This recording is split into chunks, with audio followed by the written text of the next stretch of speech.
and it's on the 4th of December at the O2 Islington in London, so get stuck in. That's right, day before my birthday as well, so if you want to bring me a cake or a present, I mean, you know, I'm not going to say no. It's going to be so... Do you know how awkward it is when somebody sings happy birthday? Oh, mate. Wait until the whole people, all 13 people that buy tickets will be there, and they'll be singing happy birthday. Yeah, so maybe don't sing, but if you want to bring like cake and that, yeah, mate, I'll happily, I'll munch that still. Or any other birthday presents that you particularly like. Nudes. Yeah. Nudes. Moving on swiftly, before we get down that alley again. So today we're going to talk about a topic that a lot of people discuss in their lifetime, and it is once you finish school, once you finish university, is it better to go travelling for a bit rather than jumping straight into work? So talk to me about your so you went to school. Did you do uni?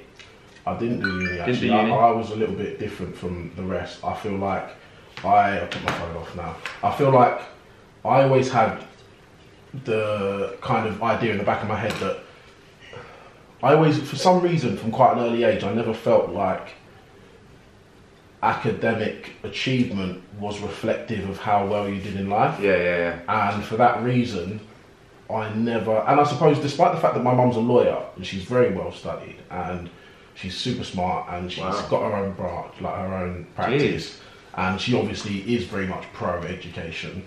I'm not saying that I wasn't for education, I just didn't see it as a gateway to what I was looking to achieve in life. Sure. So as soon as I had the opportunity to leave school, I did.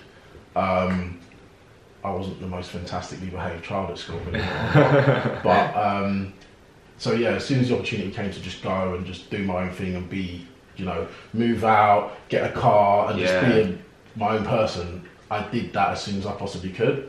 And I thought, you know what, I'm going to go out into the world, make a living and make money, and then I'll do what I want with that. I'll go travelling if I'm in a position to do so financially, rather than go to university. Because at the time, when I was kind of transitioning from school to work, I felt like a lot of people that were a little bit older than me were always complaining about how they've gone to university and now they come out and they can't get a job. Sure. There was a lot of that, and I remember feeling like, well, I'm not an idiot, I'm not going to do the same thing. I'm not going to go to uni, study my arse off for the next year or two, and then come out and fucking work in a sports shop, which is what I saw a lot of people doing. So I had gone out of, to be fair, I did like a year of college, but it's like a diploma in sport, so it's kind of like a bit of a loose qualification kind of thing.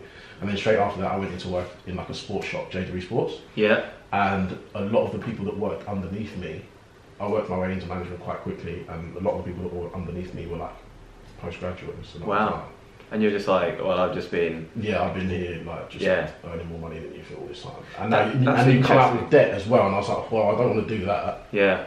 Because I feel that nowadays, the stigma of having a degree automatically getting you a job is gone. Like, the equality of opportunity is way more a thing now, both like gender, background, whatever it is.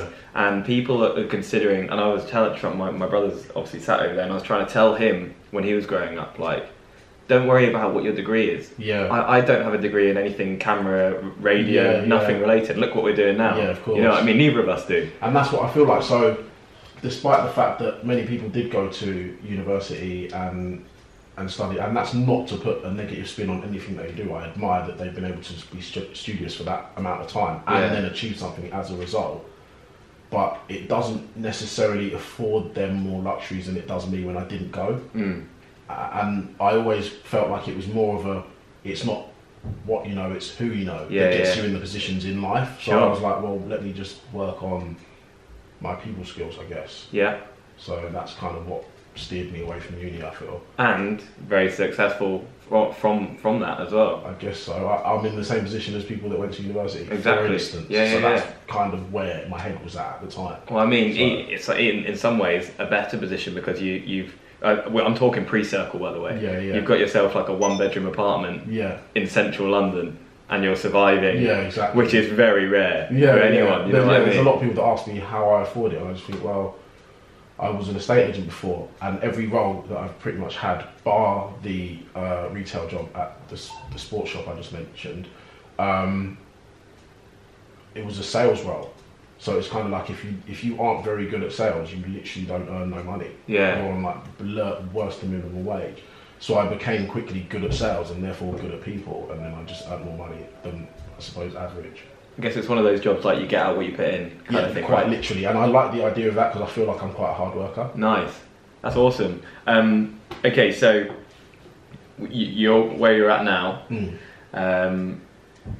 What is your view on going travelling now? 28, is it? Yeah, I'm 28 now. I'm literally 29 in like a few weeks, but that's what I feel like. So I feel like I would appreciate travelling more now. Yeah. I don't know whether I feel like I'm a little bit more mature in most ways in life, and I think like if I was to go travelling now, it would be perhaps less to exotic places and more to places where I'd like to understand the culture a little bit different. See, I was about to say that, yeah. Rather than like going to Barbados and like chilling on the beach and yeah. doing whatever, I'd like to really go to places that are just so like that differ from us culturally. Yeah.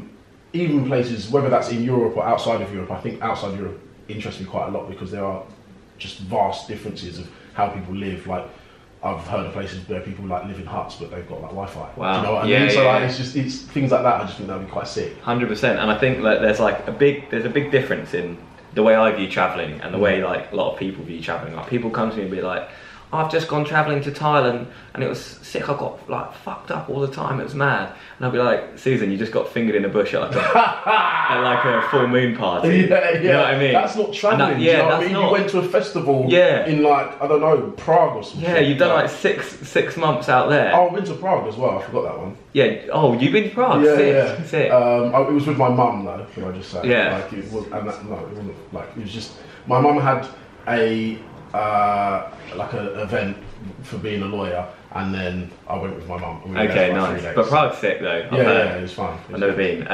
But yeah, it's like Thailand. Okay, fair enough. Some people do Thailand properly, but I don't see travelling as like going out there drinking nail varnish every night for like £2. Like, oh my god, the drinks are so cheap. It's like, yeah, there's a reason for that, and that's why you're so messed up the whole time. So for experiencing me, the culture. it's like getting used to it. And I haven't done that properly yet. I've done Australia, but that's not like... It's quite similar to our culture, So I want to do like an India. If I did it India or something like that, I'd love come back like yoga style, just find my zen. Slightly racist. I didn't for sure. Did I mean it that way? Like India's the home of yoga, I think. I'm not sure. Is that India? It's definitely one of them. It's definitely one of the Asian countries because that's not racist. Anyway, if you know where yoga comes from, DM us or tweet us and let us know where the origins of yoga came from. I'm going to Google it. You're going to Google it, as well. But yeah, please DM us if you know anything else.